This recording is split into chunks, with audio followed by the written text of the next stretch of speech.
Hello everyone.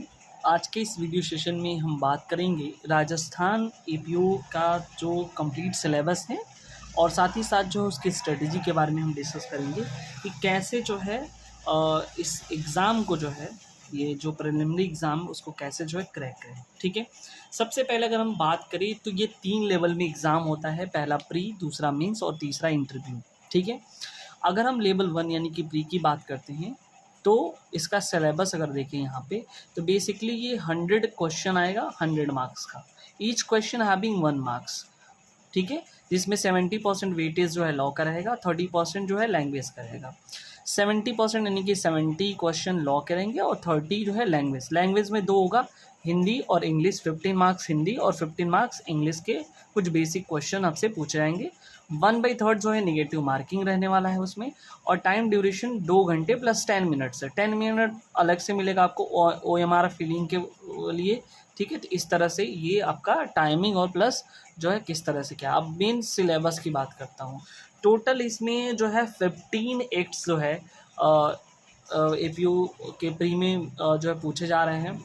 तो ये जो पुराना हमारा जो लॉज है, जैसे क्रिमिनल लॉज वगैरह जो पेनल लॉज हैं वो भी पूछे जाएंगे, जैसे इंडियन पेनल कोड 1860 और इंडियन एविडेंस एक्ट 1872 और the code of criminal procedure code 1973। ये जो है CRPC। ठीक है, ये तीनों जो है हमारे पास पुराना जो लॉ है, ठीक है, पेनल और क्रिमिनल प्रोसीजर का। और ये तो पूछे जाएंगे, साथ ही साथ जो भारतीय न्याय संहिता 2023, भारतीय न्याय सुरक्षा संहिता 2023 और भारतीय साक्ष्य अधिनियम 2023 जो कि न्यू लॉ जो है ये भी पूछे जाएंगे। तो आपको दोनों जो ये पुराना वाला भी और नया वाला भी आपको दोनों के दोनों जो है तैयार करना है। मतलब 3 ये और 3 ये, 6 तो यही हो गए। SC/ST एक्ट जो कि 1989 का है, ठीक है, तो इसको भी हमको तैयार करना है। Protection of children from sexual offences act 2012, POCSO act जिसको बोलते हैं, वो भी यहाँ इस सिलेबस में है। जे एक्ट जिसे juvenile justice care and protection of children act 2015 का जो एक्ट है यहाँ से भी। The probation of offender act 1958, the arms act, the Rajasthan excise act 1950, Rajasthan public examination prevention of unfair means act 1992, Rajasthan public examination measure for the prevention of unfair means in recruitment act 2000 जो है 22। ठीक है, ये जो है टोटल आपके 14 जो है लॉ से चीज़ें आएंगी। ठीक है, अब हम जो है लैंग्वेज वाला सेक्शन देख लेते हैं। लैंग्वेज में देखो कि जनरल हिंदी के 15 क्वेश्चन और जनरल इंग्लिश के 15 क्वेश्चन है। इसमें से जो टॉपिक 15 क्वेश्चन आएंगे हिंदी में सिलेक्टेड टॉपिक है। ठीक है, ये विलोम शब्द, उपसर्ग, संधियों, संधि के विक्षेप, शब्द शुद्धि और वाक्य शुद्धि। उसके बाद जो है प्रशासनिक परिभाषिक कुछ शब्दावलियाँ हैं, वाक्यांश के लिए एक शब्द। ये जितने टॉपिक यहाँ से 7-8 टॉपिक हैं ये जो है जनरल हिंदी से पूछे जाएंगे। उसके बाद इंग्लिश की बात करते हैं। टेंस, नरेशन जिसमें डायरेक्ट इनडायरेक्ट, वॉइस में active voice, passive voice, preposition, determiners, models, one word substitution और एरर डिटेक्शन। ये टोटल जो है आपके यहाँ से जो है क्वेश्चन पूछे जाएंगे। ठीक है, आई होप ये चीज़ें आपको समझ में आएगा।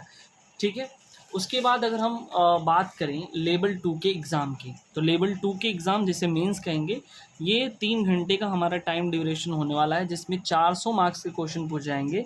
300 आपका लॉ से रहेगा जिसमें 35 क्वेश्चन रहेंगे और प्लस 100 मार्क्स के क्वेश्चन जो आपके हिंदी लैंग्वेज से वगैरह रहेंगे, जैसे ऐसे राइटिंग वगैरह रहेगा हिंदी और इंग्लिश से। ठीक है, तो यहाँ पे आप देख सकते हो लॉ के 300 और लैंग्वेज का 100, टोटल मार्क्स कितने, टोटल जो है 400 मार्क्स की ये जो है पेपर होने वाला है। ठीक है, और देन थर्ड लेवल जो है आपका इंटरव्यू है। तो प्रिलिमिनरी का हमने सिलेबस बता दिया है, जो है प्री में कौन कौन से सिलेबस आएंगे हिंदी इंग्लिश को लेकर के। उसके बाद जो है अगर हम बात करें मेंस में जो इम्पोर्टेंट जो एरियाज़ है, देखो मेंस में भी वही होगा जो प्री वाला सिलेबस है। ठीक है, तो वो तो देखना ही देखना है। अब प्लस जो है हमको क्या करना है, मेंस के जो अगर हम बात करें जो सेलेक्टेड जो एरियाज़ हमको पढ़ने, जैसे जो है हमको क्या क्या पढ़ने हैं, जैसे मान लो पेनल लॉज या जो है उसके प्रोसीजर की बात करता हूँ, तो सबसे पहले उसकी जनरल प्रिंसिपल क्या है। ठीक है, उसकी जनरल प्रिंसिपल को हमको किसी भी तरीके से इसको देख लेना है। जनरल प्रिंसिपल के साथ साथ जो हमको उसके पनिशमेंट को भी देखना है कि कितना पनिशमेंट जो है किस किस दिया हुआ है। उसका जो इम्पोर्टेंट हमारे लिए अबेटमेंट टॉपिक इम्पोर्टेंट है, क्रिमिनल कॉन्स्पिरेसी देखो सिलेक्टेड है, क्रिमिनल कॉन्स्पिरेसी और पुरुष के criminal offenses against human and offenses against the properties, ठीक है। ये सब जो है इम्पोर्टेंट, जैसे मर्डर वगैरह हो गया, ठीक है, ट्रेसपास हो गया, ठीक है, ऑफेंसेस अगेंस्ट स्टेट क्या है, कौन कौन से जो न्यू जो एक्ट हैं बीएनएसएस और बीएनएस वगैरह में क्या क्या संशोधन है, क्या चीज़ जो है उसमें पुराने लॉ में नहीं था जो इस बार रखा गया है। तो ये चीज़ तो हमको अच्छे से देखना है क्योंकि ये सब तो पूछेगा ही पूछेगा। उसके बाद अगर हम सीआरपीसी में बात करें तो उसमें कैसे जो है क्रिमिनल कोड्स के क्या बाइफर्केशंस हैं, मतलब कैसे डिस्ट्रीब्यूशन है, किस तरह से इन्वेस्टिगेशन होगा, कॉग्निजेंस कौन लेगा, ठीक है, अरेस्ट वगैरह, ट्रायल्स क्या क्या प्रोसीजर है, ये सब हमको देखना है। एविडेंस में भी यही सारी चीज़ें जो मतलब काफ़ी सेलेक्टेड जो एरियाज़ हैं उसको अगर हम देखें तो हम यहाँ से देख सकते हैं कि किस तरह से जो हमको ये करना है, ठीक है। उसके बाद जो है अगर हम इसकी स्ट्रेटजी की बात करें, क्योंकि हमारे पास जो है टाइम बहुत ही लिमिटेड है, कम समय में कैसे जो है हमको इसको तैयार करना, तो सबसे पहली बात ये है कि देखो यहाँ पे जो लोग नए हैं उनके लिए थोड़ी परेशानी होगा, लेकिन जो लोग पुराने हैं जो पहले से तैयारी कर रहे हैं, बाकी अदर स्टेट के एग्ज़ाम की प्रिपरेशन कर रहे हैं जैसे यूपी हो गया, बिहार हो गया, तो कुछ मेजर्स लॉ हैं वो हर जगह पूछे जाते हैं, बाकी माइनर लॉ में ही थोड़ा सा जो है वो चेंजेस वगैरह दिखते हैं, ठीक है। तो वो आपको जो है देखने के लिए मिल जाता है, ठीक है।